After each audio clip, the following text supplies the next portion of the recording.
حضرت علی شیر خدا، فجر کا وقت تھا، ہاتھ میں چھڑی پکڑی تھی، 63 سال عمر مبارک تھی، کوفے کی جامع مسجد میں نماز پڑھانے آ رہے ہیں، ہر دروازے پہ دستک دیتے، اٹھو الصلاۃ خیر من النوم۔ رستے میں حضرت علی لوگوں کو جگاتے جگاتے آئے، جب مسجد کوفہ میں پہنچے تو ایک بدبخت خنجر چھپائے کھڑا تھا، اس نے حضرت علی رضی اللہ تعالیٰ عنہ کو خنجر مارا، وہ دوستانہ جو 10 سال کی عمر میں شروع ہوا تھا۔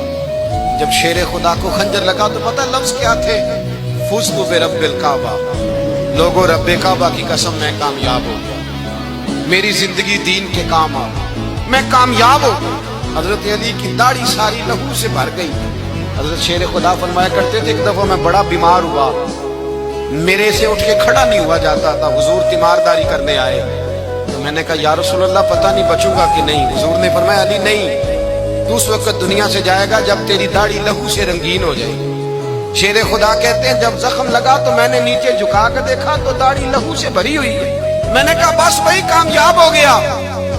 جامع مسجد کوفہ میں مولا علی نے سر سجدے میں رکھا، اور اسلام کی تاریخ کا وہ شخص جس شخص نے اپنی بچپن سے لے کر جوانی، جوانی سے لے کر بڑھاپا، اور جاتے جاتے امام حسن اور حسین کو قریب بلایا اور وصیت کر گئے، بیٹا جینا اسی کا ہے جو دین کے لیے جیے، بیٹا مرنا اسی کا ہے جو دین کے لیے مرے، جس دھج سے کوئی مقتل میں گیا وہ شان سلامت رہتی ہے، یہ جان تو آنی جانی ہے، اس جان کی کوئی بات نہیں۔